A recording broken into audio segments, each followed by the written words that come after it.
We are finally up, out for breakfast. It's absolutely insane. Look how busy it is. Everyone is rushing to go to base camp. So cold. This humidity is insane. I woke up in the middle of the night with a blood nose. And it keeps bleeding. Keeps bleeding this altitude, man. Staple breakfast of our trip. Oats.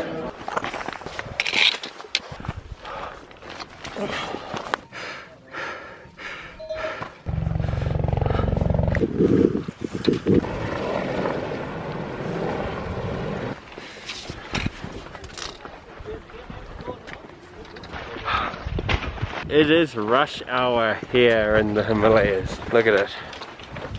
It's a big centipede. Gorak ship. Last stop before base camp. Santos made it. He's here. Seriously, he should be called the Flash. Our accommodation. Thank you. Oh, Santos. Oh. That's what we were worried about. Tell us what was happening, Kelly. Okay.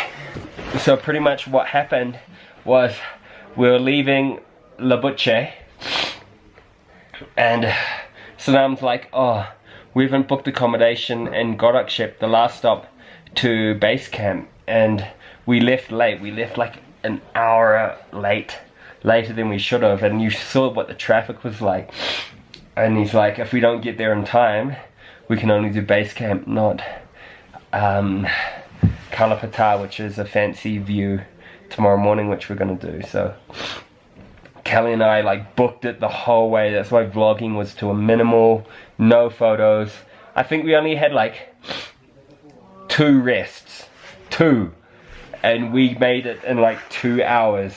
But you saw what the traffic was like. We did well. Kelly did super well. So proud of her. Look at it. It's like a barren, deserted wasteland. Post-apocalyptic world.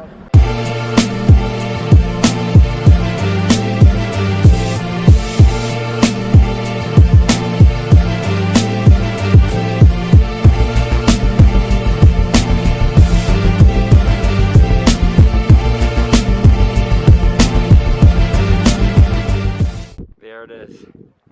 Base camp. So close now. We're almost there, baby. Almost there. Now this, ladies and gentlemen, is base camp. Now it doesn't actually look like very much, but this is pretty much the starting point for the people who climb up Mt Everest to, and this is where they set their base, hence the word base camp. I want to sit down because I want to talk to you, because this is pretty cool where we are right now. Now when you look at base camp itself, it doesn't actually look like much, but the fact is that it's not about what it looks like. Like, you look around and it doesn't actually look like much. You can't actually even see Mount Everest from here. But it's not about what it looks like, but it's about what it represents. There's a goal, and the goal was to reach Everest Base Camp. When it comes to a goal, people fall in love with the romance of the magnificent view of Everest, or that magnificent job that they're wanting, or that magnificent body, but when they reach it, they get disappointed. Just because you get to the goal and it's not what you thought it was, doesn't undersell or undervalue all the work and all the effort that you've put in to achieve that goal. I remember at high school hearing about someone doing this trek and walking to Everest Base Camp, and I'm thinking, man, I could never ever do that. But to be here today is honestly unbelievable. I want to just encourage you guys that whenever it comes to whatever sort of goal that you're after, whether it is something like this, like walking up to Mt Everest Base Camp, or maybe getting into shape, or starting that career that you wanted, or starting that business, you know, whatever it takes, just step out and do it, because you don't know until you try. We were put out of our comfort zone, and like, honestly, we've been nervous about it for the last 3 months. I don't even care that you can't see Everest. I don't even care that there's no magnificent romantic view of Mount Everest, because the fact is that, man, we set out for a goal and we achieved it. And I want to encourage you guys to do the same. Is that whatever goal it is, man, whatever it is, you just need to step out and just start working towards it. And honestly, it gets hard. It gets hard. There were mornings where we didn't want to wake up. Man, we're both sick. This morning I woke up with blood noses, and like, it was just unbelievable. And there was times that I wanted to give up, but then when you get there and you look back at the journey that you took and the friends that you made and the cultures that you learned about and the things you learned, man, you can't put a price on that. So I just want to encourage you that whatever it is, don't let other people undersell you or undervalue what you've done. Whatever goal you have that you want to achieve in life, just take it. If there's this career that you're wanting, or if you're wanting to get in shape, you don't need to wait until you're ready to start that goal. You just start the goal, and then by the time you reach it, you're already ready. So I'm gonna sit here and I'm gonna enjoy this moment here at Everest Base Camp. And even though I can't see Mount Everest, I'm gonna enjoy every single part of it. Yeah. And I won 3. So cheesecake. What have you? Do you want to say something to cheesecake or? Yeah. Got you your rock from all the way at the top. How many meters is it? 5,500. 5,500 meters. All right. Pick right from there. Tiger and diamond too. And then some for you. Remember how yesterday I talked about how people love the romance in the goal and how they want the romantic picture of Mount Everest, not just Everest Base Camp? People fall in love with the romance of the magnificent view of Everest. Well, it's 4:30 in the morning, freezing outside, and I'm gonna try to get you that romantic picture of Mount Everest. Hope you appreciate this. Make sure you give this video a thumbs up, because man, this is gonna be hard. I have to walk 2 hours up a hill like this in the dark early in the morning. Everything's iced over. I'm freezing. Kelly's not even coming with me. So please, please give this video a thumbs up. So I'm not sure if you can see me because of the light, but it is so cold right now. It is so cold. Let's see if you can see the stars.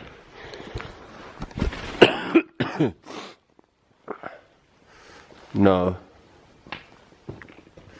you cannot. Oh, there's the moon, but the stars look beautiful. You just have to trust me on it.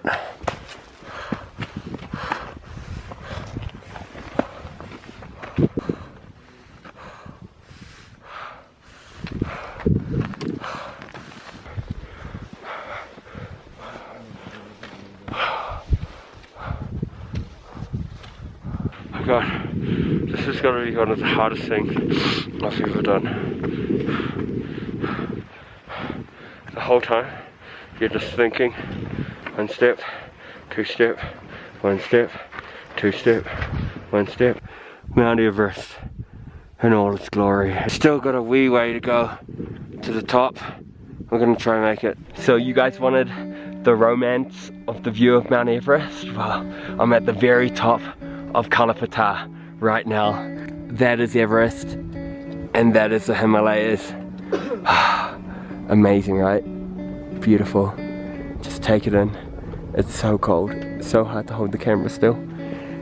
And there's Sanam. I walked all the way from down there, and there's Everest again. Look at that. Stunning. Vicky, how was Kalapata? Honestly, it was the hardest thing I've ever done. 5,550 meters up. Oh, I can't even. Spin. I'll talk another time.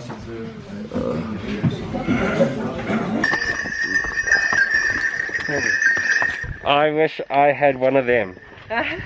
But now, after walking up to Kalapata, 5,550 meters, the highest point that you can get to without mountain climbing, I have to muster up the energy to now do another 6-hour walk because we're going to go down the mountain to a lower elevation so we're not having to stay up here too long, which is good. It means I can breathe properly and hopefully I won't wake up with blocked noses, which is good.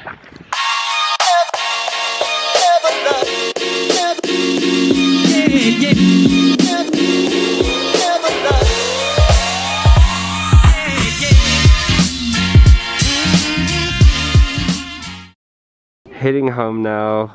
This is our last view of Everest. All downhill from here. Going to tie these ribbons onto the bridge from Sanam's wife. They're meant to give us good luck.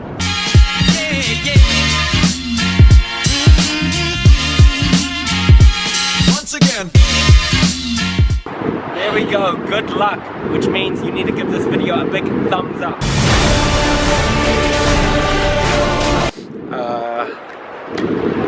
What do we do?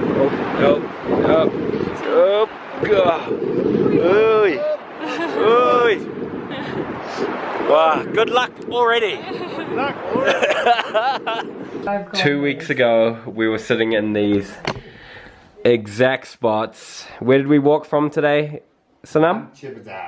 Namche Bazaar. How long did it take us? 25 kilometers, which takes 7 hours from that. 2 reds, 3. Cheers. How does it taste? Like beer. Like Sanam, best guide in the world. He literally took us safely to Everest Base Camp and back. How long have you been guiding for, Sanam? From 1992. So over 20 years, right? Over 20 years. Over 20 years, and he's actually summited Mount Everest how many times? 2 times. 2 times. It's Choyu 9 times. and Choyu. Choyu 9 times. It's so cool. It was so awesome having you guide us, Sanam. Thank you so much. We couldn't have done it without you. Thank you very much for So coming. good. Literally, couldn't have done it. If you guys are ever looking for a guide or want any information, make sure you contact me. I'll put you in touch with Sanam. He is a legend, and he, through his 20 years of guiding, he has had no accidents, touch wood, and no one had to get helicopter rescued or anything like that, right? Yeah. So you know you're in good hands with him. He's an absolute legend. So thank you so much, Sanam. Thank you very much. And we're gonna celebrate playing some cards and drinking. Yes. I hardly ever drink, but it's Everest. Yeah.